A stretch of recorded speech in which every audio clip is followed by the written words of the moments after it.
Dahil palagi pa rin nagbabiral ang reels ko ito, kaya gumawa ako ng panibagong tutorial para sa inyo. Tara, let's go! Actually mga idol ay napakadali lang ito kasi isang clip lang ang kailangan natin dito. So dapat lang mga idol ay steady yung camera nyo para paglagay natin ng effects ay hindi magalaw at maganda ang transition. Kaya tapusin nyo itong tutorial ko mga idol kasi ituturo ko lahat pati yung mga effects, music at kung paano pagandahin pa itong content natin. So ang una natin gagawin dito ay screenshot muna natin itong ating clip para gamitin nating guide sa pag-edit sa ating background. Pagkatapos mag-screenshot ay pupunta tayo doon sa screenshot folder. So andyan lang yan mga idol. Yan. So kailangan muna natin itong i-trim mga idol. So kailangan nating tanggalin yung itim sa baba at sa taas. At para maset na rin siya sa aspect ratio na 9:16. So yan mga idol. Adjust nyo na yan. Kita nyo 9:16 na siya mga idol. Tapos save natin. Ayun. So pagkatapos natin yung may save mga idol ay diretso na tayo sa Canva app. Yun mga idol. So kailangan nyo pala dito ng Canva app mga idol. Kung Android ang inyong mga phone ay pwede nyo ito i-download sa Play Store. So andito na tap plus sign mga idol. Yung nasa baba. Tapos piliin natin sa baba yung na-screenshot natin. Yun. So yan mga idol. Tapos press add. At dito na mga idol ay tap edit image. Ang susunod mga idol ay effects. So dito pala sa Canva ngayon mga idol ay wala na siyang free trial. Kaya nagbayad ako ng 300 pesos para magamit itong Magic Edit. At sa palagay ko ay sulit naman mga idol kasi makakagawa ako ng maraming effects gamit itong app na to. So continue na tayo. Tap natin Magic Edit. Pagkatapos mga idol ay ibabrush natin kung saang parte ang gusto nating palitan ng background mga idol. So yan mga idol oh.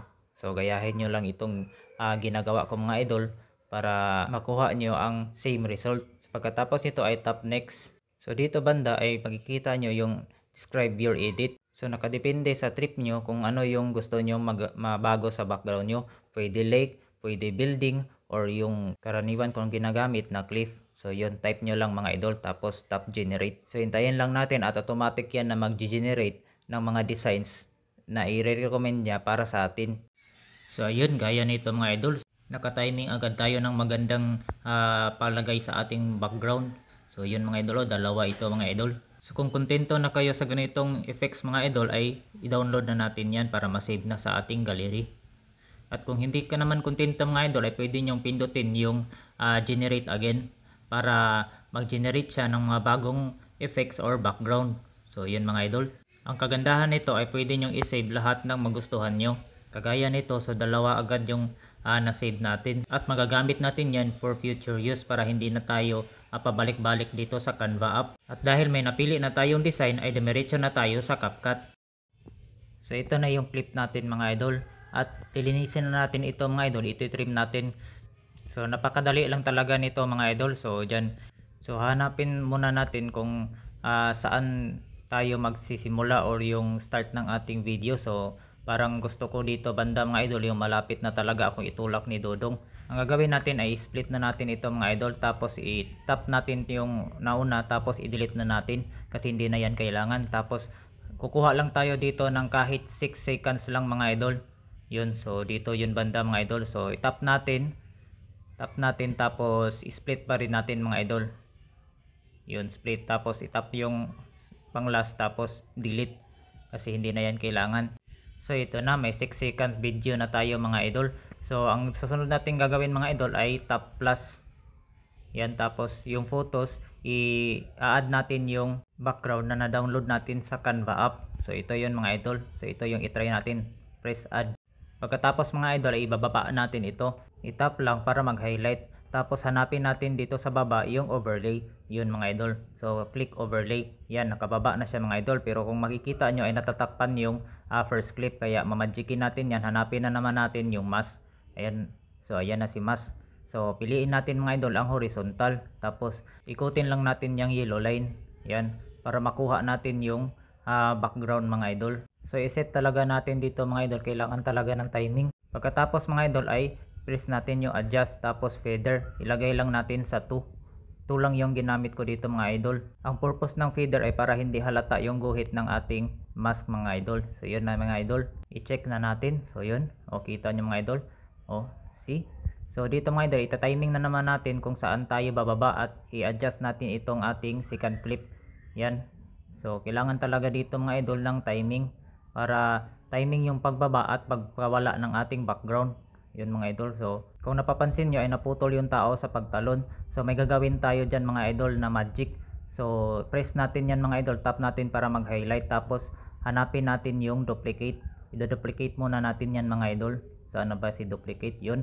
So ayun si duplicate, press duplicate, tapos i-press natin yung isang clip mga idol at hanapin natin ang overlay para mababa natin yan. Yun si overlay. Yan. So pagkatapos dito mga idol, yung kita nyo natabunan na lahat. Pagkatapos nito ay check na naman natin yung timing sa ating pagbaba mga idol. So yun so yun. So parang goods na mga idol. Tapos i-click natin yung ating overlay, tapos i-split natin yan mga idol. Yan, tapos i-delete na natin yung isa. Tapos dito naman mga idol ay magdi-delete din tayo, mag-split din tayo dito mga idol. Dito parte mga idol. Yan, split, tapos delete. Yan. Ginawa ko yung maliit mga idol kasi i-remove BG natin yan para hindi tayo mahirapan or matagalan sa pag-remove BG. Yun. So dito mga idol ay pipiliin natin yung kita lahat ng katawan natin mga idol. Yan. So para dyan banda, so press na natin yan mga idol, tapos hanapin natin ang remove BG. So sa ganitong effects mga idol ay itong pagre-remove BG mga idol, yun ang para sa akin ay matatagalan ka talaga kasi manual yung gagamitin natin dito. Kasi hindi tayo, kung pro ka mga idol ay pwede naman i-quick brush mo or auto removal, pero dito mga idol kung hindi ka pro, so kailangan talaga natin i-manual siya mga idol. So yan. So dito lang talaga mga idol ay masusukat yung haba ng pasensya mo. Kailangan mo talaga ng tiyaga kung gusto mong makagawa ng magandang content. So shout out na lang doon sa mga taong kumukuha ng mga videos namin ni Dudong tulad nito na nirepost niya sa kanyang YouTube channel. So idol, kung nakikita mo ito, ganito kahirap yung paggawa namin ng video, kaya sana naman ay tigilan mo na yung pagkukuha ng aming mga videos ni Dudong at nire-repost mo. So gumawa ka na lang ng sarili mong video. So ito mga idol So yun, kita mo naman. So hindi talaga madali. Kaya sana kunting respeto na lang din para sa amin. Ang payo ko sa iyo ay magsipag ka para may pagmamalaki ka naman na sariling gawa mo tulad nito. So ayan mga idol, at natapos na nating i-brush. So pagkatapos niyan mga idol ay hintayin lang natin mag-green check yung nasa gilid para fully remove na yung background natin. So ayun, at natapos na mga idol. So check na natin. So ayun, susubukan nating i-play mga idol. So ayun di ba? Wow, magic. So tumagos na tayo doon sa ating second clip mga idol. Yun parang totoo na talaga mga idol. Double check muna natin kung may mga lapses ba. So parang wala naman mga idol. Kaya i-export muna natin ito mga idol. Tapos i-check muna natin ang aspect ratio 9:16 tapos 1080p doon sa taas mga idol. Pagkatapos ay i-export muna natin, pero hindi pa ito tapos mga idol, may gagawin pa tayo dito. Yan, i-export muna natin para ma-save na. Yan, tapos done. Tapos tap new project. Tapos piliin natin yung na-save natin na videos mga idol. So dito mga idol ay hanap tayo ng tiyempo o part ng ating video na i-split natin mga idol. So parang dito mga idol yung malapit na tayo mahulog, tapos yung pagbagsak natin. Yan. So i-timing natin dito mga idol yung pawala na yung ating overlay o yung background natin mga idol. Yan. So dito yan mga idol. So i-split natin dito banda. Yan. So pagkatapos mga idol ay pindutin natin itong maliit na box mga idol. Yan. So maglalagay tayo dito ng transition. So ilagay natin ang page turning mga idol. Yan, naka-search na. So piliin natin itong free. Ito mga idol. So click natin yan. Yan.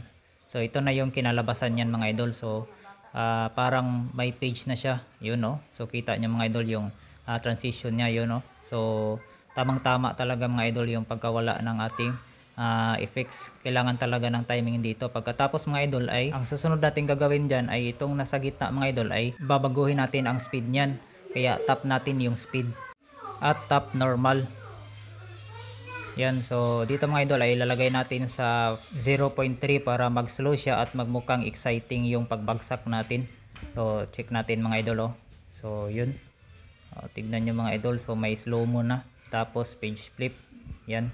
At medyo humaba na yung ating video. So itong ending mga idol ay i-delete na natin to kasi hindi na yan kailangan. So naging 10 seconds na ang ating video. Pagkatapos niyan ay mag-a-add na tayo ng audio. So click natin itong audio mga idol. Tapos click sound effects. Yan. So dito mga idol ay marami kang mapipili na mga music or sounds. At dahil medyo thrilling concept itong ating video ay dito tayo sa Halloween kukuha ng mga sounds.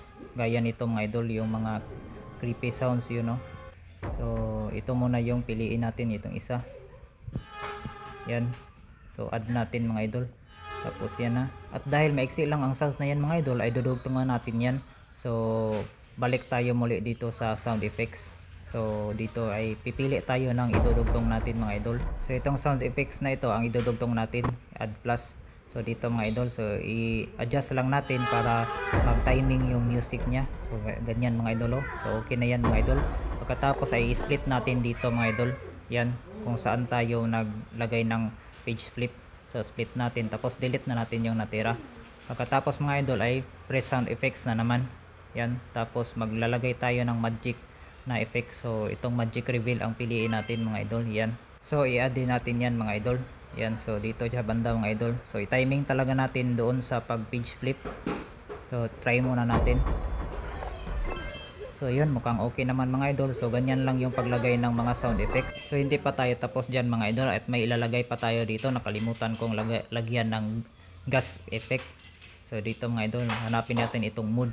Tapos itong audience gas, yung parang shocking na sounds mga idol. So i-add natin yan.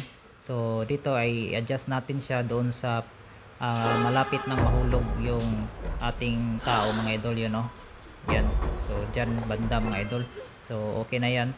Pagkatapos mga idol ay dito naman ay lalagyan natin ito ng sounds dito sa ending niya mga idol. So ang pipindutin na naman natin dito ay ito na namang sounds. At dito mga idol ay pipiliin ko itong folder kasi may mga nakasave na ako dito na mga audio. So tulad nito mga idol, so try muna natin kung babagay ba ito sa ating video. So parang hindi babagay mga idol, kaya yun sigurong kay Lady Gaga mga idol. At yun, nahanap din natin. So i-add na natin ito mga idol.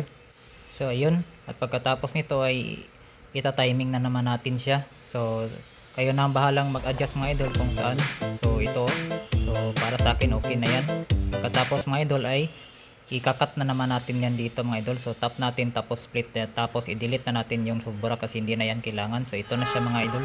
So okay na tayo sa ating audio mga idol. So okay na yan. So bago tayo magpatuloy sa ating ibang effects mga idol ay sana naman ay i-like and share nyo itong aking tutorial para may matulungan pa tayong iba. Sana ay follow nyo na rin ako para lagi kayong updated kung may tutorial tayong bago. At sana ay tapusin nyo itong video hanggang dulo at huwag nyong escape yung ads. Patuloy na tayo sa ating tutorial mga idol, at i-add na natin itong add overlay. Tapos hanap na tayo dito mga idol. So kung wala pa kayong mga green screen effect ay pwede kayong mag-download sa YouTube, o di kaya naman ay i-PM nyo lang ako kasi may mga na-save na ako dito at isi-send ko na lang sa inyo kung ano yung gusto nyo. So hanapin muna natin yung may cobra na effect kasi yun yung palagi kong ginagamit. So yun, ito na yun mga idol, oh. So i-click na natin yung add. So yun. So dito mga idol ay magki-clean naman tayo. So hanapin natin banda yun. So dito mga idol, i-split natin yan. So dito banda mga idol, split na natin yan. Tapos i-delete na natin yung natira. Pagkatapos mga idol, scroll natin pa left. Yan. So dito naman mga idol ay magre-remove BG na naman tayo.